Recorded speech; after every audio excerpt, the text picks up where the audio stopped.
મારા વાલા પ્રિયો, તમે કેમ છો? તમે ઠીક છો ને? અમે શેમાં મુસાફરી કરીએ છીએ આમ વિચારો છો? અમે કેબલ કારમાં મુસાફરી કરી રહ્યા છીએ.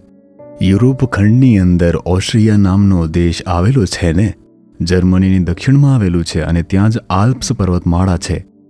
આલ્પ્સ પર્વતમાળા યુરોપ ખંડના ઘણા દેશોની અંદર ફેલાયેલી છે. અમે તે પર્વતમાં કેબલ કાર દ્વારા મુસાફરી કરી રહ્યા છીએ. બહાર વરસાદ પડે છે, વાતાવરણ ઠંડુ છે. પરમેશ્વરની સૃષ્ટિ તે કેટલી સુંદર છે ને! પ્રભુની સૃષ્ટિને નિહાળવી એ ખૂબ જ અદ્ભુત વાત છે. સારું, આજે પ્રભુ મને કયું વચન આપવા માંગે છે આમ વિચારો છો? નિર્ગમન 34મો અધ્યાય તેની 10મી કલમ જુઓ. કારણ હું તમારે માટે અજાયબ કાર્યો કરવાનો છું. પ્રભુ કહે છે, મારા દીકરા દીકરી, હું તારી સાથે છું. હું તારી સાથે રહી ચૂપ રહીશ નહીં, તેના બદલે હું સાથે રહી તમારા માટે અદ્ભુત કાર્યો કરીશ. જો અભ્યાસ કરો છો તો તે તમારા અભ્યાસમાં કાર્ય કરશે. જો નોકરી કરો છો તો તે નોકરીમાં કાર્ય કરશે. જો વ્યવસાય કરો છો તો વ્યવસાયમાં તે કાર્ય કરશે. જો સેવા કરો છો તો સેવામાં તે કાર્ય કરશે. તે તમારી સાથે રહેશે અને અદ્ભુત કાર્યો તમારા માટે કરશે. અરે આ શું? આ તો કેટલું અદ્ભુત છે! લોકો આમ કહે છે ને, આવા કાર્યો પરમેશ્વર તમારા માટે કરવાના છે.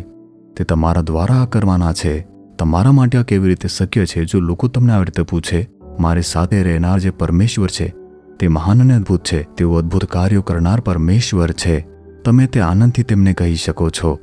જુઓ, નાલોમાં વાડીમાં ચાલી રહેલા કેટલા બાંધકામો જોઈને, સેવા કાર્યો જોઈને કેટલાક કહેશે આ ગામની અંદર આટલી ભવ્ય બાબતો કેવી રીતે બની શકે? તેઓ કહેશે આ અદ્ભુત છે, આ મારા દ્વારા નથી થયું, પરંતુ મારી સાથે રહેનાર પરમેશ્વર જે અદ્ભુત છે અને જે અદ્ભુત કાર્યો કરે છે તેમના દ્વારા થયું છે. હું તે આનંદથી કહું છું. તમે પણ કહી શકો છો. તમારા જીવનની અંદર ખૂબ જ અદ્ભુત એવા કાર્યો પરમેશ્વર તે કરવાના છે, આજે જ કરશે. તેના કારણે શત્રુઓ તમારાથી ડરશે. જેઓ ધિક્કારે છે તેઓ ભયભીત થશે. પ્રભુ તમારા દ્વારા જે કાર્યો કરશે લોકો જોઈને તે આશ્ચર્યચકિત થશે, કારણ કે અદ્ભુત કાર્યો કરનાર પરમેશ્વર તે તમારી સાથે રહે છે. શું વિશ્વાસ કરો છો? શું ખરેખર તમારી સાથે છે? તમારા હૃદયમાં તમે સ્વીકાર્યું છે? શું તેમને તમારા જીવનમાં તમે સાથી બનાવ્યો છે? શું તેમને તમારા પોતાના તરીકે સ્વીકાર્યા છે? કે પછી જ્યારે જરૂર હોય છે ત્યારે જ પુકારો છો, હે પ્રભુ? એવું ન કરો. તેમને હંમેશા તમે તમારી સાથે રાખો. પ્રભુ, તમે મારી સાથે રહો, તમે મારું સર્વસ્વ છો. આવી રીતે તમે વળગી રહો. તમે તમારા જીવનમાં અદ્ભુત બાબતો જોવાના છો. હે ઈસુ, તમે અદ્ભુત કાર્યો કરનારા એવા પરમેશ્વર છો. તમે મારી સાથે છો.